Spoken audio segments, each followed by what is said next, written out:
important devant la face de Jésus.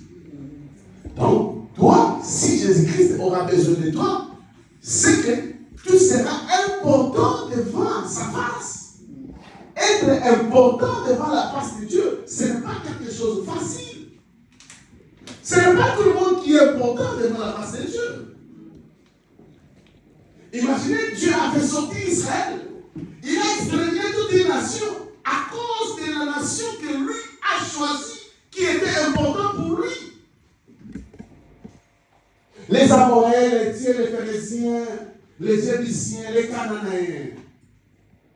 Je l'ai dit quand vous appelez, vous exterminez tout le monde.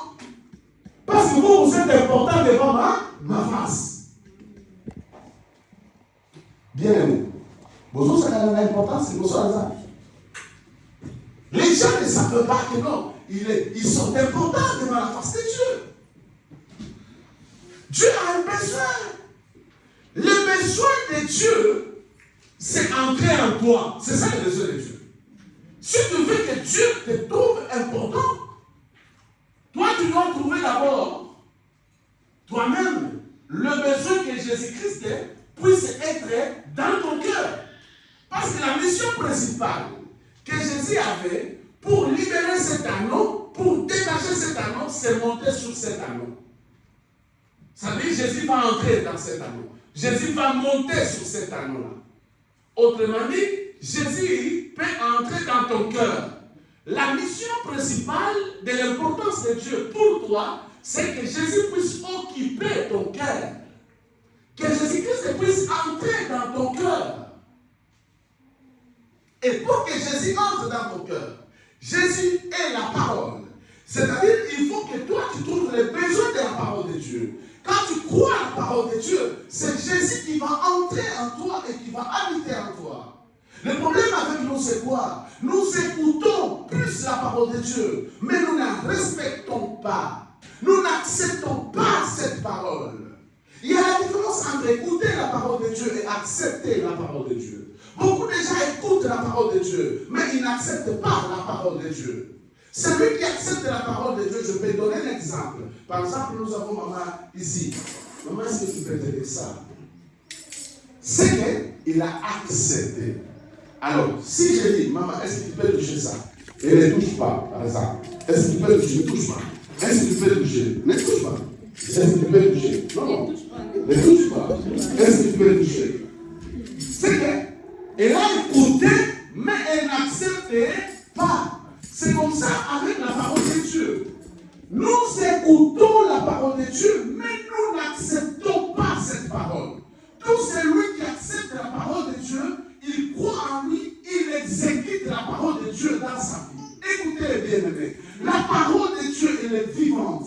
La parole de Dieu, elle agit. Le Dieu qui avait créé les cieux et la terre, c'est le même Dieu que toi tu invoques aujourd'hui. Il est capable de créer les choses invisibles. Il est capable de rendre les choses qui étaient nulles, il les rend encore valeureux. Ce Dieu est capable de te ramasser dans la poussière et de faire asseoir avec le grand. Je crois à ce Dieu-là, il est le même Dieu. La Bible dit, rien n'est impossible à Dieu. Rien n'est impossible à celui qui croit. Si Dieu en toi, j'ai besoin de croire à la parole de Dieu. À chaque fois quand tu le pêches, il commence à te déranger. Pourquoi j'ai péché? Pourquoi j'ai péché? J'avais pris la décision d'abandonner, mais pourquoi j'ai péché? Donc tu te déranges. Dieu regarde ton cœur. Il sait que non, toi tu as besoin. Et une fois il sait que non, toi tu as besoin de changer, il trouvera la nécessité dans ta vie. Amen. Ça c'est la première des choses. La deuxième des choses, et c'est par là que je vais m'arrêter. La deuxième des choses, pour que Dieu trouve la nécessité en toi,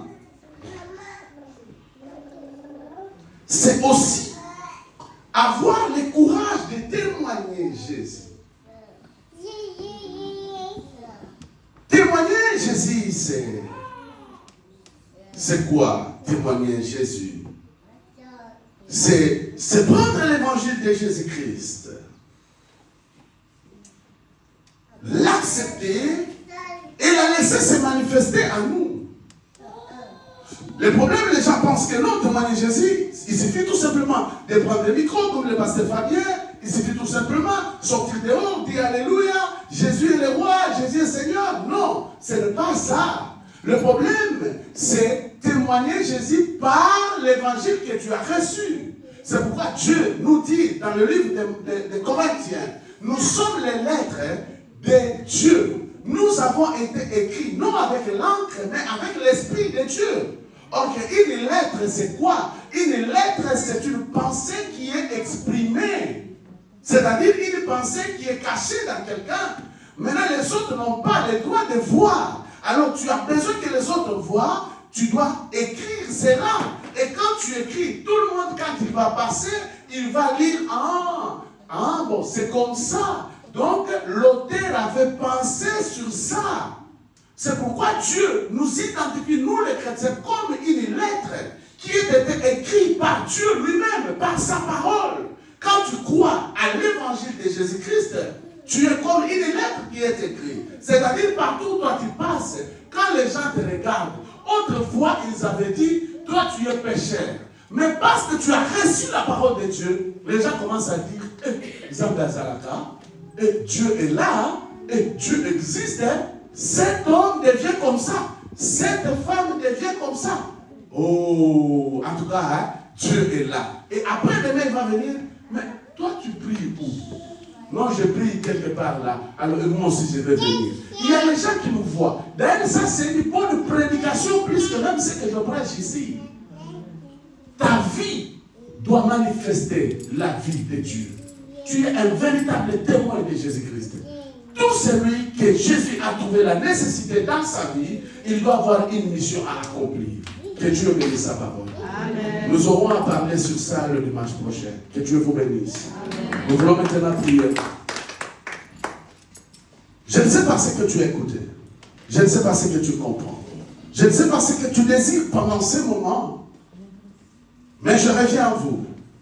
Si quelqu'un a écouté quelque chose et qu'il a besoin du changement de sa vie, nous fermons nos yeux, nous tous. Je te prie humblement de lever la main, toi qui as écouté, et que tu as besoin de changement de ta vie. Je te prie de lever, que Dieu te bénisse, ma soeur. Lève ta main là où tu es, que Dieu te bénisse. Que Dieu te bénisse. Si tu as besoin de changement, tu as écouté. Tu veux que Dieu te bénisse, mon frère. Tu veux que Dieu change. Dieu transforme ta vie. Il ne faut pas avoir honte. Si tu laisses ta main en haut, le Seigneur t'identifie. Oui, que Dieu te bénisse. Oui, que Dieu te bénisse.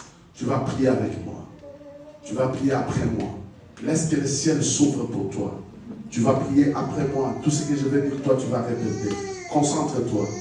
Seigneur Jésus, je crie à ta parole. Je viens d'entendre ta parole. Mais ça a touché ma vie. Je suis incapable de sortir dans ces lieux. Viens à mon secours.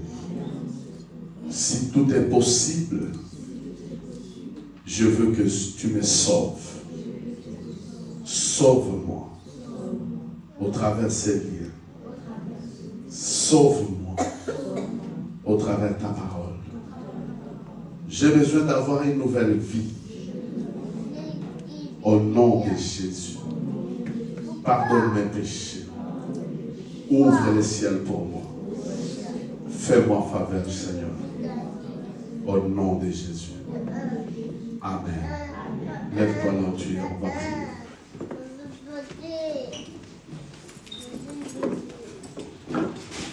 Alléluia.